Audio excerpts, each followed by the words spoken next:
Hello, space travelers. Welcome to the channel where people create stories about the universe. Get ready for a new adventure. The Syneris Intergalactic Academy orbited a blue dwarf star, its docking bays slowly glowing with silver rings.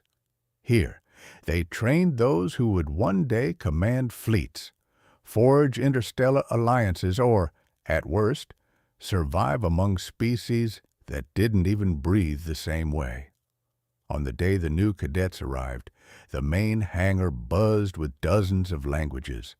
Tall beings with transparent bones communicated through flashes of light. Four-legged cadets from the planet Ra stood patiently in gravity harnesses. A gaseous life form slowly shimmered inside a containment pod, politely letting others pass.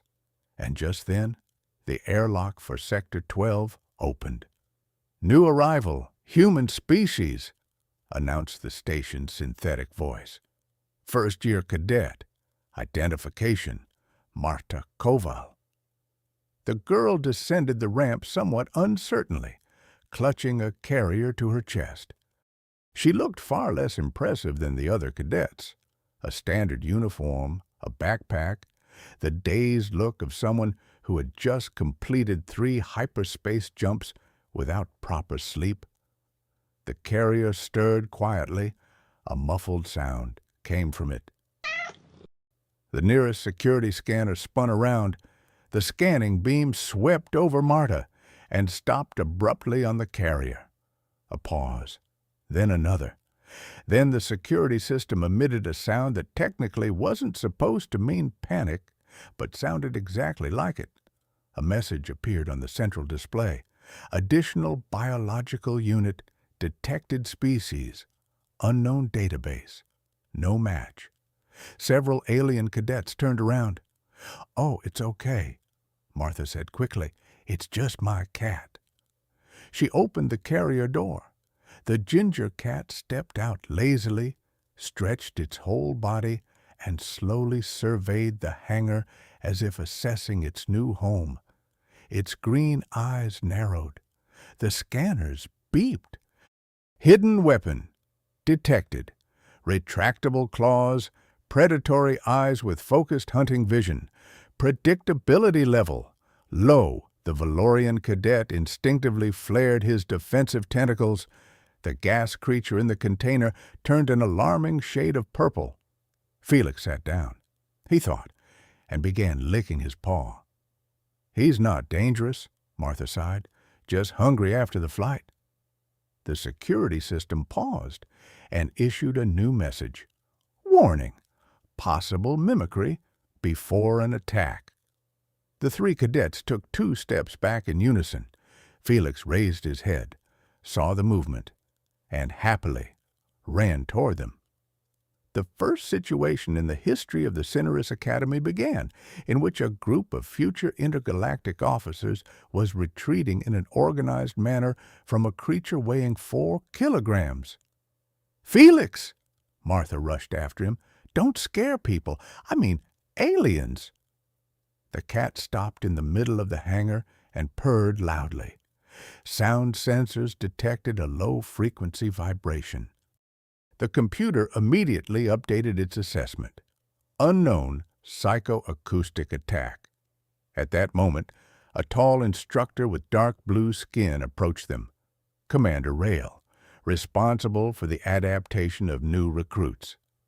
He looked closely at the cat, then at the system's panic indicators, then back at the cat, which was already rubbing against his boots. The instructor froze. The entire hangar held its breath. "Did he just mark me as territory?" Rail asked slowly. "It's a sign of affection," said Martha. The commander was silent for a few seconds. Then he addressed the system. "Lower the alert level." Pause. "Classification of the creature." The computer took longer than usual to think. "Preliminary classification. Social predator, companion, type." Rail nodded. "The Academy welcomes you, Cadet Koval, and your creature." At that moment, Felix jumped into his arms without permission. The commander froze for a second. The security system quietly recorded a new protocol. Incident 001. Physical contact with an unknown species. Subject Rail offers no resistance. And that is how the story began. The one that, 2 weeks later, had half the Intergalactic Academy afraid to enter the human dormitory without Felix's permission. Only 3 days had passed. That was enough for Felix to become the most talked-about creature at the Syneris Intergalactic Academy. Officially, he was listed in the system as Biological Escort for Cadet Koval, status under observation. Unofficially, as the Earth Beast. Rumors in the dining hall, cadets whispered among themselves. "He controls gravity," claimed a cadet from the Niar system. "I saw an object fall off the table after the creature simply looked at it." "That's not gravity," replied another. "It's psychological pressure." In reality, Felix had simply knocked the cup over with his tail. But no one admitted that. First, scientific contact. The telepathy department decided to conduct a study. Cadet Syneris, one of the strongest telepaths in the class, sat down cautiously across from Felix in the observation room. Martha stood nearby, her arms crossed. "He's harmless," she said, probably for the 100th time. "We're just establishing a mental profile," Syneris replied seriously. He closed his eyes. He extended his consciousness. He touched the cat's mind. A pause. Another pause. Syneris opened his eyes abruptly. "I don't understand." "What's going on?" asked Instructor Rail, curious. The telepath looked bewildered. "There are no strategies, no fear, no social hierarchy, just—" He fell silent. "Just what?" asked Martha. "The image of food, a warm place, and the urge to knock something off the table." At that very moment, Felix slowly pushed the surveillance sensor with his paw. The sensor fell. Syneris recoiled. "He anticipated my investigation." "No," said Martha. "He's just a cat." The next day, the cadets underwent training in responding to sudden threats. Holographic drones attacked from various directions, and even the most experienced cadets barely had time to react. Felix sat quietly in the stands next to Marta, watching. His tail moved slowly from side to side. One of the training drones flew too close. Felix tensed. A leap. Perfect. The drone fell to the floor amid the cadets' surprised exclamations. The training system froze. An unexpected participant neutralized the target. The aliens looked at the cat with newfound respect and a little more fear. Instructor Rael slowly made a note on his tablet.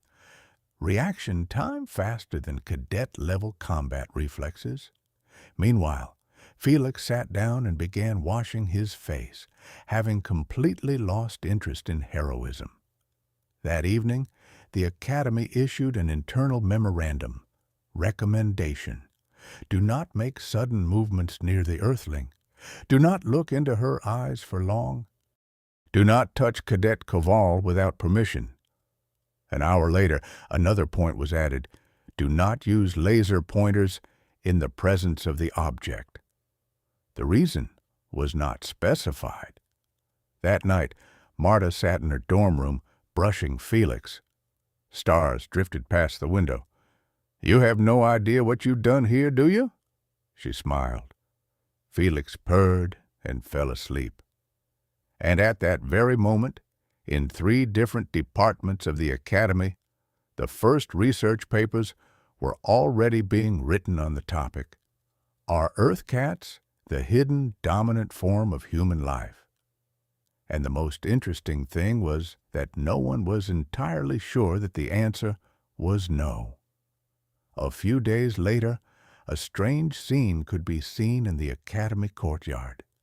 Future intergalactic officers of various races were sitting in a circle and cautiously trying to pet Felix. "He's allowing contact," whispered one cadet.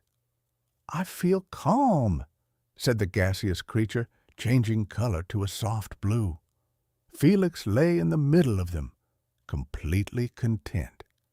Commander Rael stood next to Martha. "Your civilization is very wise," he said seriously, "to create such a perfect companion and protector." Martha chuckled softly. "We didn't create them." Rael raised his eyebrows in surprise. "Then how did humans make them serve?" Martha looked at Felix, who had just made 3 cadets scratch his belly at the same time. "Oh," she said, "we didn't force them." She paused. "They allowed us to live alongside them." Felix opened one eye, purred contentedly, and the Syneris Academy finally accepted this theory.